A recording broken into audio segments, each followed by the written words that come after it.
Hello दोस्तों, first education में आपका स्वागत है। आज हम लोग घटना चक्र सामान्य अध्ययन पूर्वावलोकन के बायोलॉजी के जितने भी एमसीक्यू टाइप क्वेश्चन हैं उन सभी को डिस्कस करेंगे। जंतु विज्ञान अध्ययन करता है किसका? जीवित व मृत जानवरों दोनों का। इसका एक्सप्लेनेशन देखते हैं। जंतु विज्ञान के अंतर्गत जीवित एवं मृत जानवरों का विस्तृत अध्ययन किया जाता है। जंतु विज्ञान जीव विज्ञान की एक प्रमुख शाखा है जिसके जनक कौन है? अरस्तु माने जाते हैं। नेक्स्ट क्वेश्चन है, सूची 1 को सूची 2 से मिलाना है। पक्षी, वंशागति, पर्यावरण, जीवाश्म, पेलियोबायोलॉजी, इकोलॉजी, ऑर्निथोलॉजी, जेनेटिक्स। इसका सही उत्तर होगा बी। क्या होगा? बी। इसका एक्सप्लेनेशन देखते हैं हम लोग। पक्षी, ऑर्निथोलॉजी, वंशागति, जेनेटिक्स, पर्यावरण, इकोलॉजी, जीवाश्म, पेलियोबायोलॉजी। नेक्स्ट क्वेश्चन देखते हैं। फूलों के अध्ययन को कहते हैं, तो इसका सही उत्तर होगा एंथोलॉजी। नेक्स्ट क्वेश्चन देखते हैं हम लोग। इसका पहले एक्सप्लेनेशन देखते हैं। फ्रेनोलॉजी, मस्तिष्क के विभिन्न भागों की क्रियाशीलता तथा विक्षिप्तता का अध्ययन। एंथोलॉजी, फूलों का अध्ययन। एग्रोहिस्टोलॉजी, घास से संबंधित अध्ययन। पैलिनोलॉजी, विभिन्न प्रकार के परागकणों का अध्ययन। कीटों के वैज्ञानिक अध्ययन को कहते हैं, क्या कहते हैं? एंटोमोलॉजी। एंटोमोलॉजी कहते हैं। इक्थियोलॉजी, मत्स्य की संरचना, कार्की इत्यादि का अध्ययन। एंटोमोलॉजी, कीटों का वैज्ञानिक अध्ययन। पैरासिटोलॉजी, परजीवी जीवों का अध्ययन। मैलेकोलॉजी, मोलस्का और इनके खोलों का अध्ययन। नेक्स्ट क्वेश्चन देखते हैं हम लोग। निम्नलिखित में से कौन सा विषय जनसंख्या एवं मानव समुदायों के महत्वपूर्ण आंकड़े के अध्ययन से संबंधित है? इसका सही उत्तर होगा जननांकी। इसका सही उत्तर क्या होगा? जननांकी। इसका एक्सप्लेनेशन देखते हैं हम लोग। क्या है? जननांकी के अंतर्गत जनसंख्या एवं मानव समुदायों के समस्त निर्धारक तत्वों तथा उनके परिणामों का अध्ययन किया जाता है। इसके अंतर्गत जनसंख्या के आकार, क्षेत्रीय वितरण एवं बनावट, उसमें पाए जाने वाले परिवर्तन तथा परिवर्तन के उत्तरदायी कारणों जैसे जन्म दर, मृत्यु दर, क्षेत्रीय संचरण और सामाजिक गतिशीलता का अध्ययन किया जाता है। अर्थात इसके अंतर्गत जनसंख्या के गुणात्मक एवं परिमाणात्मक, इसके अंतर क्या? जनसंख्या के गुणात्मक एवं परिमाणात्मक दोनों ही पक्षों का अध्ययन व विश्लेषण किया जाता है। नेक्स्ट क्वेश्चन हम लोग देखते हैं। विभिन्न संस्कृतियों के वैज्ञानिक विवरण के तुलनात्मक अध्ययन को कहते हैं, इथनोलॉजी कहते हैं। जो संस्कृतियों के वैज्ञानिक विवरण के जो तुलनात्मक अध्ययन होता है उसको कहते हैं इथनोलॉजी। इसका एक्सप्लेनेशन देखते हैं हम लोग।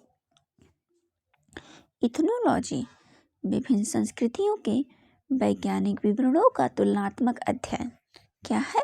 इथनोलॉजी है। इथनोग्राफी क्या है? किसी विशिष्ट संस्कृति का अध्ययन, इथनोग्राफी। इथोलॉजी क्या है? मानव सहित सभी जंतुओं के व्यवहार का अध्ययन। इथिक्स क्या है? इथिक्स है कि नैतिक आचरण तथा कर्तव्य का मनोवैज्ञानिक अध्ययन। नेक्स्ट क्वेश्चन, जैविक जगत में होने वाले कार्य, गुण व पद्धति के अध्ययन के इस ज्ञान को मशीनी जगत में उपयोग करने को क्या कहते हैं? इसको कहते हैं बायोनिक्स कहते हैं। इसका एक्सप्लेनेशन हम लोग देखते हैं। बायोनिक्स क्या है? जैविक जगत में होने वाले कार्य, गुण एवं पद्धति का अध्ययन एवं अजैव तंत्र पर इसका प्रयोग। बायोनोमिक्स क्या है?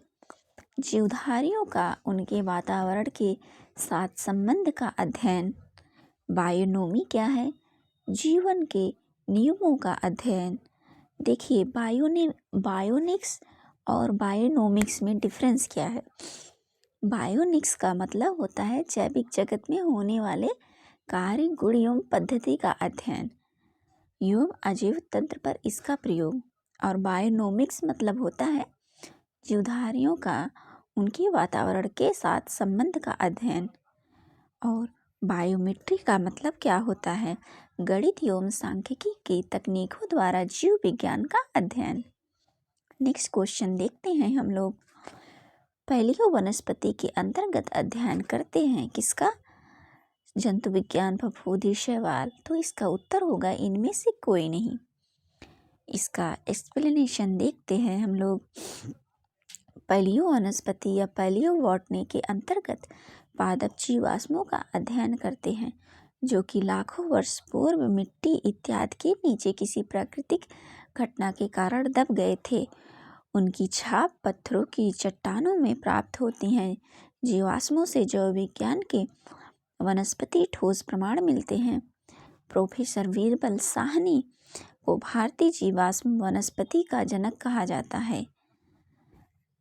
नेक्स्ट क्वेश्चन, रेशम कीट पालन को कहते हैं? इसका सही उत्तर होगा सेरीकल्चर।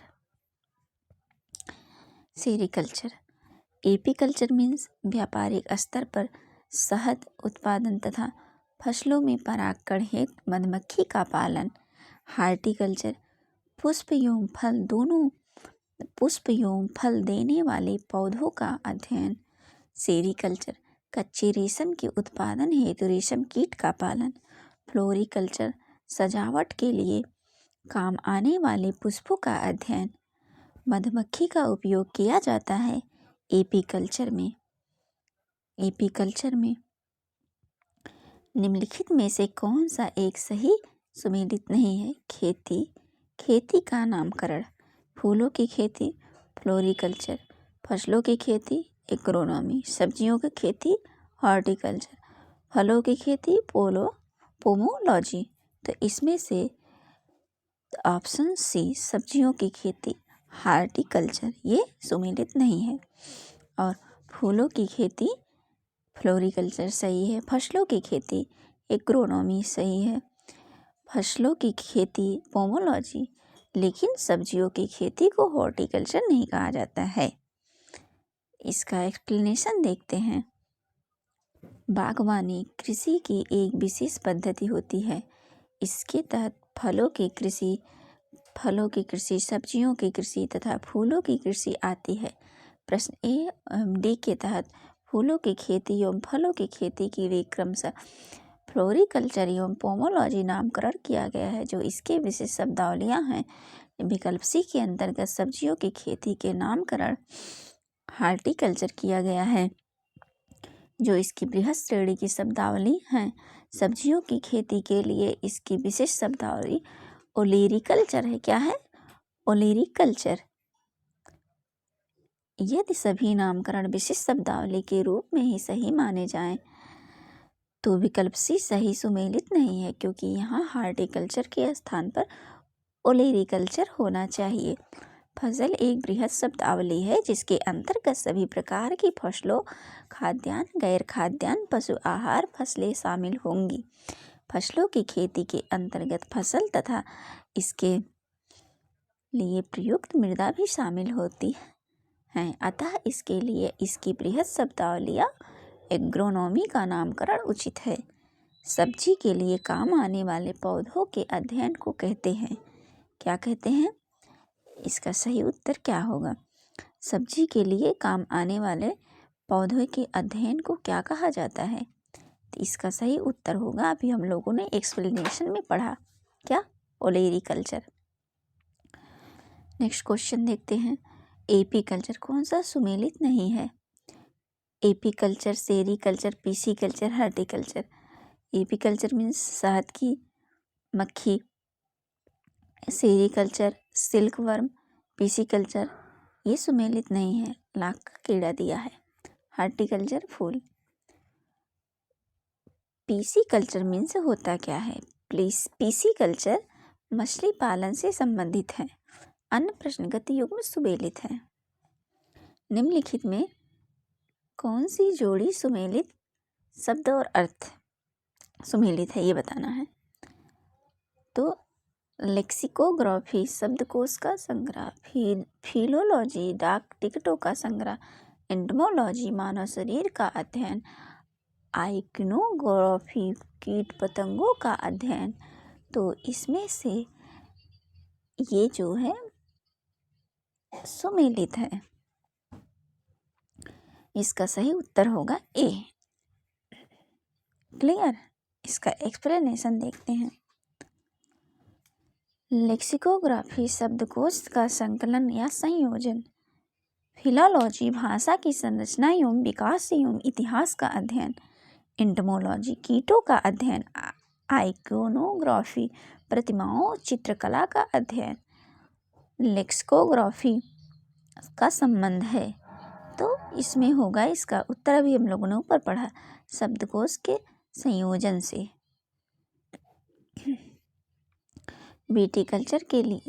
विटीकल्चर के द्वारा निम्नलिखित में से कौन एक उत्पादित होता है? इसका सही उत्तर होगा अंगूर। क्या होगा? अंगूर होगा। विटीकल्चर अंगूरों के उत्पादन एवं उसके क्या है? विटीकल्चर अंगूरों के उत्पादन एवं उनके अध्ययन से संबंधित विज्ञान की शाखा है। कीट संवर्धन, कीट संवर्धन जो होता है इसका सही उत्तर होता है कीटों की वृद्धि करने का विज्ञान। कीट संवर्धन कीटों जैसे केचुआ की वृद्धि करने का विज्ञान है। केचुआ कृषकों का मित्र एवं भूमि की आंत कहा जाता है। केचुआ खाद या वर्मी कंपोस्ट पोषक पदार्थों से भरपूर एक उत्तम जैव उर्वरक है। वर्मी कल्चर में प्रयुक्त वर्म होता है। क्या होता है? अर्थवर्म होता है। इसका एक्सप्लेनेशन देखते हैं। वर्मी कंपोस्ट को वर्मी कल्चर या केचुआ पालन भी कहते हैं। केचुओं के मल से तैयार खाद ही वर्मी कंपोस्ट कहलाती है। जेरोंटोलॉजी निम्नलिखित में से किसके अध्ययन से संबंधित है? तो इसका सही उत्तर होगा ऑप्शन डी, वृद्ध। जेरोंटोलॉजी जीव विज्ञान की एक उपशाखा है जिसका संबंध वृद्ध व्यक्तियों से है। वृद्धावस्था में मांसपेशियां शिथिल हो जाती हैं तथा शरीर के अंग भी युवा अवस्था की तरह कार्य नहीं कर पाते हैं।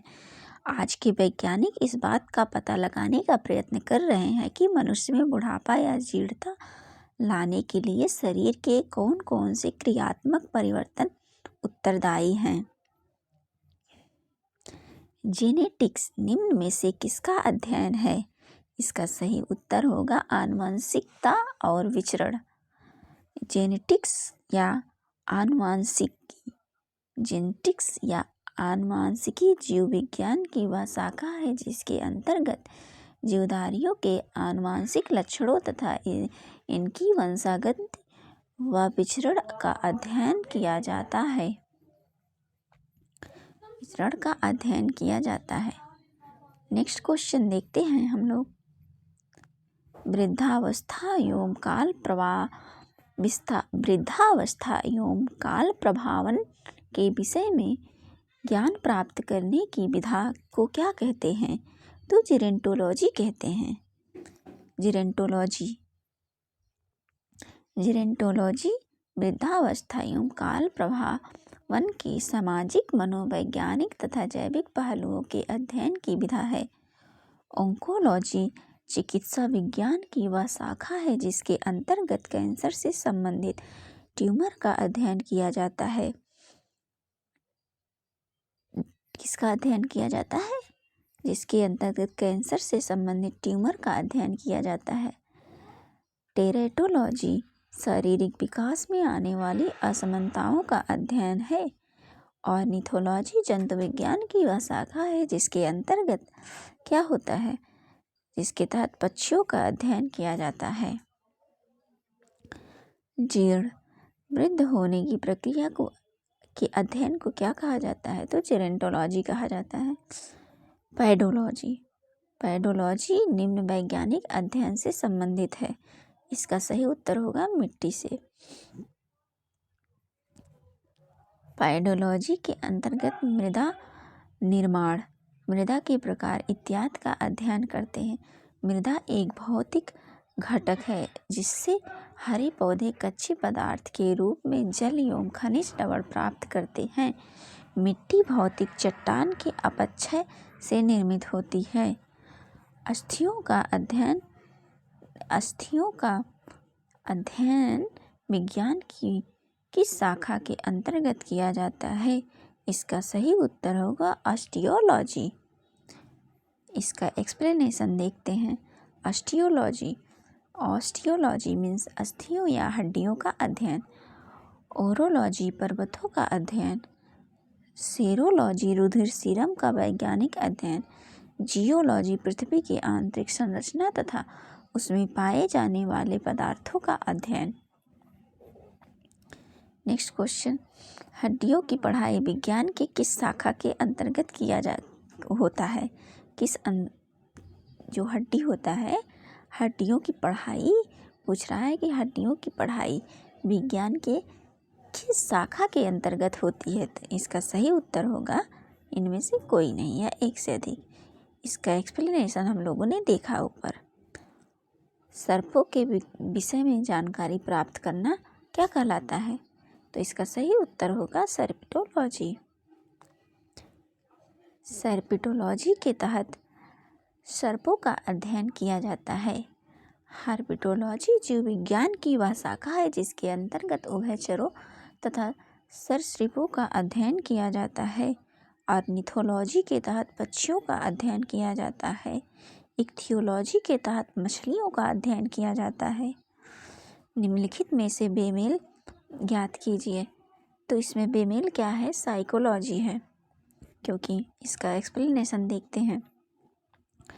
फिजियोलॉजी, पैथोलॉजी, बैक्टीरियोलॉजी जीव विज्ञान से संबंधित विधाएं हैं, जबकि साइकोलॉजी मनोविज्ञान है। ठीक है, साइकोलॉजी मनोविज्ञान इनमें से क्या है? यह डिफरेंट है। क्या है? हाइड्रोपोनिक्स क्या है? तो इसका सही उत्तर होगा मृदा विहीन पादप संवर्धन। ठीक है, हाइड्रोपोनिक्स। तो इसका एक्सप्लेनेशन देखते हैं। हाइड्रोपोनिक्स एक ऐसी प्रक्रिया है जिनमें खनिज पोषक तत्वों के विलयन के प्रयोग द्वारा जल में पौधों को उगाया जाता है। यह पौधों को उगाने की ऐसी विधि है जिसमें भूमि में पौधे नहीं उगाए जाते हैं। क्लियर? अब हम लोग पढ़ेंगे क्या? जैव विकास देखेंगे। अब हम लोग जैव विकास चैप्टर के तहत जितने भी MCQ टाइप क्वेश्चन हैं उन सभी को देखेंगे। क्वेश्चन नंबर फर्स्ट क्या है? निम्नलिखित में से कौन सी गैस प्राचीन आदिम पृथ्वी के वायुमंडल में अनुपस्थित थी? तो इसका सही उत्तर होगा ऑक्सीजन। प्रश्नगत विकल्पों में प्राचीन आदिम पृथ्वी के वायुमंडल में ऑक्सीजन गैस नागड़ या अनुपस्थित थी, जबकि मीथेन, अमोनिया, कार्बन डाइऑक्साइड आदि गैस उपस्थित थी। ये सभी गैस थे उस टाइम, लेकिन ऑक्सीजन गैस नहीं थे। ऑक्सीजन गैस की अनुपस्थिति थी। क्वेश्चन नंबर 2, वर्तमान प्रमाण के अनुसार पृथ्वी पर जीव का उद्गम हुआ है लगभग कितने वर्ष पूर्व? तो इसका सही उत्तर होगा ऑप्शन डी। क्या होगा? Option D. ठीक है, तो इसका एक्सप्लेनेशन देखते हैं हम लोग। देखते हैं। वर्तमान प्रमाण के अनुसार पृथ्वी पर कोशिकीय रूप में जीव का उद्गम लगभग 2 अरब वर्ष पूर्व हुआ। प्रारंभ में जीव साधारण तथा एक कोशिकीय थे, फिर बाद में बहुकोशिकीय जीवों का विकास हुआ जो यूकैरियोटिक कोशिका वाले होते हैं। ज्ञातव्य है कि जीवाणु तथा नीले हरे शैवाल साधारण किस्म के प्रोकैरियोटिक कोशिका वाले होते हैं। नेक्स्ट क्वेश्चन देखते हैं हम लोग। पृथ्वी पर सबसे पुराना जीव कौन सा है? इसका सही उत्तर होगा नील हरित शैवाल। क्या होगा? नील हरित शैवाल। पृथ्वी पर सबसे पुराना जीव नील हरित शैवाल है। ये ऐसे प्रथम जीव हैं जिन्होंने सूर्य के प्रकाश एवं जल के प्रयोग से भोजन का निर्माण करना प्रारंभ किया। इस प्रक्रिया से उत्पन्न हुई ऑक्सीजन गैस वायुमंडल में फैलने लगी, जो अन्य जीवों के विकास में सहायक हुई। डार्विन द्वारा प्रस्तुत प्राकृतिकवाद, जो डार्विन हैं उनके द्वारा प्रस्तुत प्राकृतिक वर्णवाद निम्न में से किस पर आधारित है? इसका सही उत्तर होगा उपयुक्त सभी। इसका सही उत्तर क्या होगा? उपयुक्त सभी, क्योंकि इसमें इसके तहत इसका हम लोग एक्सप्लेनेशन देख लेते हैं, क्योंकि इसमें सभी सही हैं। Over production, struggle for existence, variations, survival of the fittest. तो इसका उत्तर होगा उपयुक्त सभी। तो इसका उत्तर हम लोग देखते हैं, एक्सप्लेनेशन देखते हैं। चार्ल्स डार्विन इंग्लैंड के जैव विकासविद थे। इन्होंने डार्विनवाद प्रस्तुत किया। डार्विनवाद को प्रकृति वर्णवाद भी कहते हैं। क्या कहते हैं? प्रकृति वर्णवाद। डार्विनवाद की विस्तृत व्याख्या इनकी पुस्तक प्राकृतिक चुनाव द्वारा जातियों की उत्पत्ति है, 1859 में छपी थी। जो डार्विन की प्राकृतिक वर्णवाद ओवर प्रोडक्शन, क्या? ओवर प्रोडक्शन, स्ट्रगल फॉर क्या है? Struggle for existence and variations तथा सर्वाइवल ऑफ द फिटेस्ट, इन तीनों पर आधारित है। पुस्तक द ऑरिजिन ऑफ स्पीसीज किसने लिखी है? तो इसका सही उत्तर होगा उपयुक्त में से कोई नहीं या उपयुक्त में से एक से अधिक। इसका उत्तर हम लोग देखते हैं कि ऑप्शन डी सही है। इसका एक्सप्लेनेशन हम लोग देखते हैं। द ऑरिजिन ऑफ स्पीसीज पुस्तक डार्विन द्वारा लिखी गई है। चार्ल्स डार्विन इंग्लैंड के जैव विकासविद थे। इनके द्वारा प्रस्तुत विकासवाद को डार्विनवाद या प्रकृति वर्णवाद कहते हैं। विकासवाद का सिद्धांत किसने प्रतिपादित किया था? इसका सही उत्तर होगा डार्विन ने। इसका एक्सप्लेनेशन देखते हैं। चार्ल्स डार्विन का मत था कि प्रकृति है क्रमिक परिवर्तन द्वारा अपना विकास करती है। विकासवाद कहलाने वाली यही सिद्धांत आधुनिक जीव विज्ञान की नींव बना। जैव विकास को सर्वप्रथम किसने समझाया? इसका सही उत्तर होगा जैव विकास को सर्वप्रथम जो लैमार्क थे उन्होंने सर्वप्रथम इसको समझाया। इसका एक्सप्लेनेशन देखते हैं। जैव विकास परिकल्पना पर पहला तर्क संगत सिद्धांत फ्रांसीसी जीव वैज्ञानिक जीन बैप्टिस्टो कौन? जैव विकास परिकल्पना पर पहला तर्क संगत सिद्धांत कौन? फ्रांसीसी जीव वैज्ञानिक। क्या नाम था इनका? इनका नाम था जीन बैप्टिस्टे डी लैमार्क ने प्रस्तुत किया, जो 1809 ईस्वी में उनकी पुस्तक फिलॉसफी जूलॉजी में छपा। इसे लैमार्क का सिद्धांत या उपार्जित लक्षणों की वंशागत का सिद्धांत कहते हैं। नेक्स्ट क्वेश्चन देखते हैं। विकास के उत्परिवर्तन सिद्धांत का प्रतिपादन किया था? सही उत्तर होगा ह्यूगो डी व्रीज ने। कौन? ह्यूगो डी व्रीज ने।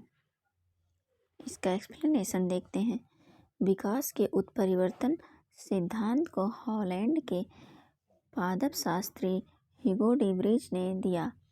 इनके अनुसार नई जाति की उत्पत्ति अचानक एक ही बार में होने वाली अस्पष्ट तथा अस्थायी वंशागत बड़ी विभिन्नताओं उत्परिवर्तनों के कारण होती है।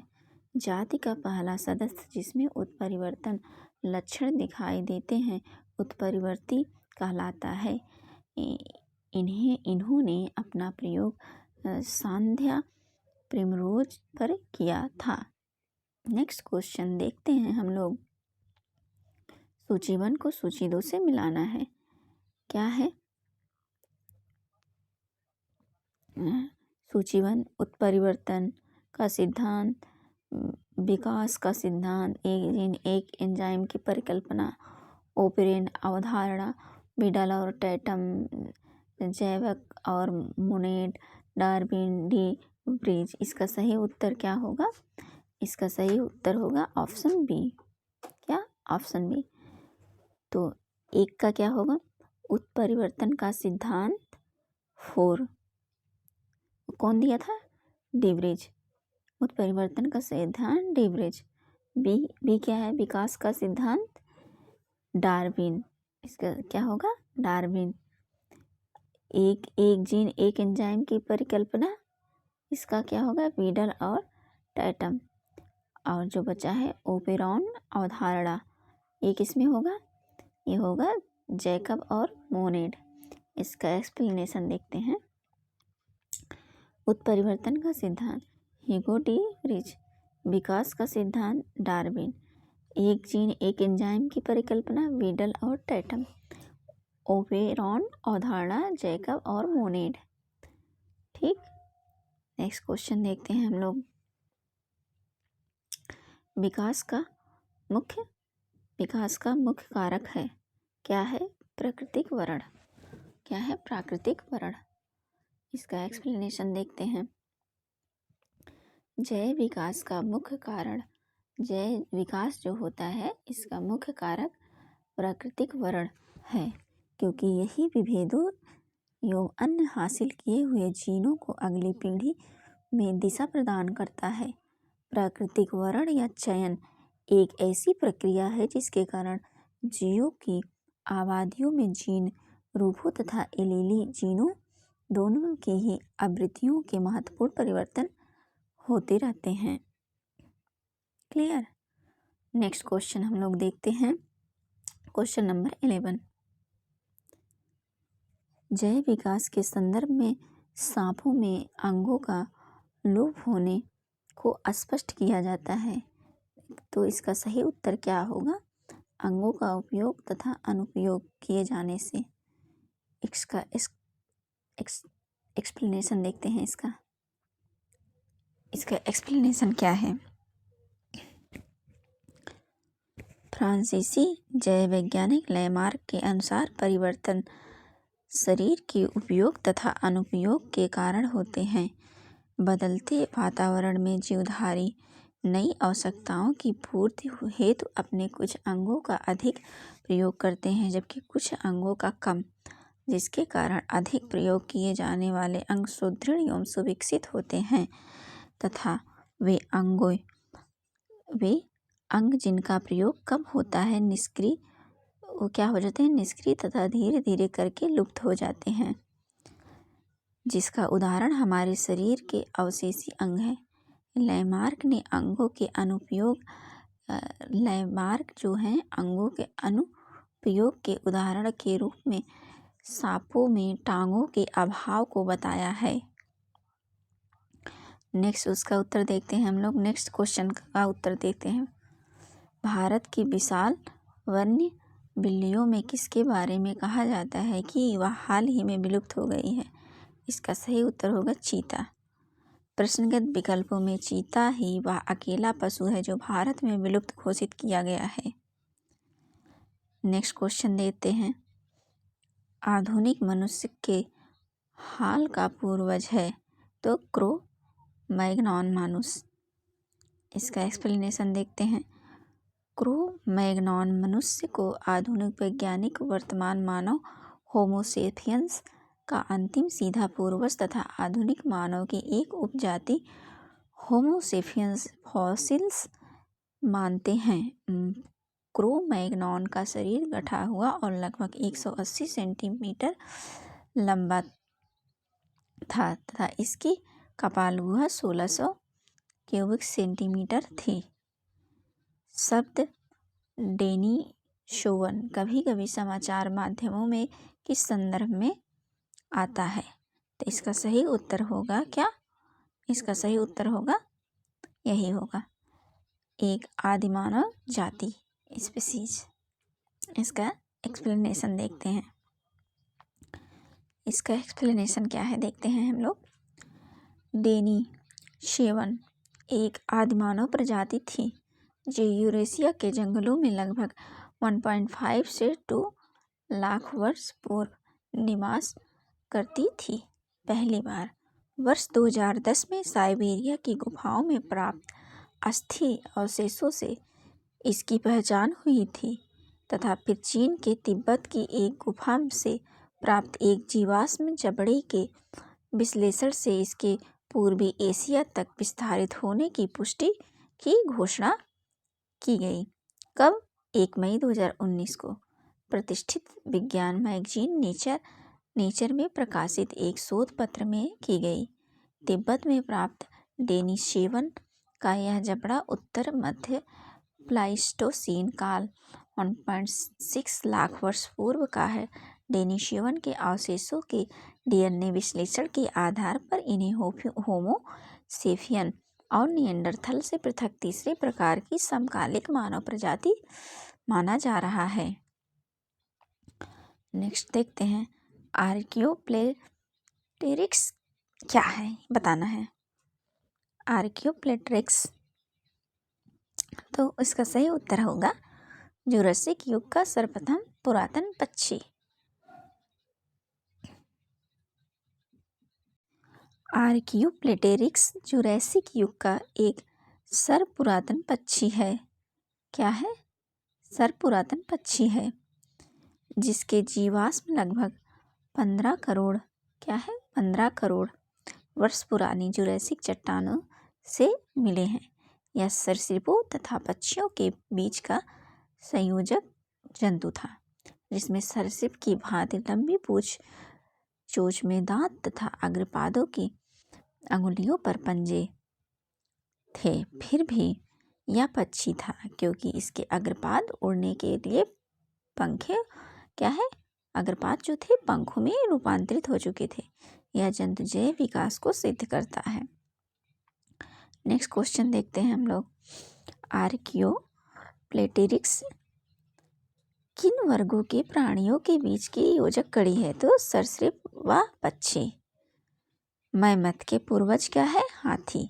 किसका पूर्वज है मैमथ? हाथी का। नेक्स्ट हम लोग देखते हैं क्वेश्चन। नेक्स्ट क्वेश्चन, इसका एक्सप्लेनेशन वही है कि मैमथ प्रजाति वर्तमान समय में विलुप्त है। यह हाथी का पूर्वज माना जाता है। डायनासोर क्या है? डायनासोर थे क्या थे? मेसोजोइक सरीसृप थे। क्या थे? मेसोजोइक सरीसृप थे। नेक्स्ट क्वेश्चन देखते हैं। पहले इसका एक्सप्लेनेशन देख लेते हैं फिर नेक्स्ट क्वेश्चन देखते हैं। डायनासोर विशालकाय सरीसृप थे जो कि मध्यजीवी या मेसोजोइक महाकाय में थे। मध्यजीवी महाकल्प की 3 काल्पोट्राइसिक कल्प 3.8 करोड़ वर्ष का, जुरासिक कल्प 5.7 करोड़ वर्ष का तथा क्रिटेशियस कल्प 7 करोड़ वर्ष का भी बांटा गया है। क्रिटेशियस में डायनासोर पुष्पी पादपों स्तनियों का विकास होता रहा, किंतु अंतिम चरणों में उत्तरी महाद्वीपों के जुड़ने, गोंडवाना महाद्वीप के पृथक होने तथा पृथ्वी पर उल्कापिंडों के गिरने से डायनासोर सहित लगभग 76% जो जातियां थीं वो व्यापक विलुप्त हो गई हैं। क्या हो गई हैं? विलुप्त हो गई हैं। डायनासोर रहे हैं, कब रहे हैं? मेसोजोइक युग में। क्लियर? जीवों के विकास एवोल्यूशन का संदर्भ निम्नलिखित में से कौन सा अनुक्रम सही है? तो होगा क्या? सैलामेंडर, अजगर और कंगारू। क्या होगा? सैलामेंडर, अजगर और कंगारू। क्लियर? नेक्स्ट देखते हैं। दिए गए विकल्पों में सैलामेंडर का विकास काल सबसे पहले लगभग 360 वर्ष पूर्व तथा कंगारू का सबसे बाद में लगभग 145 मिलियन वर्ष पूर्व है। नेक्स्ट क्वेश्चन देखते हैं। क्वेश्चन नहीं है, अब नेक्स्ट चैप्टर आ गया जिसका नाम क्या है? वर्ग की। क्लियर?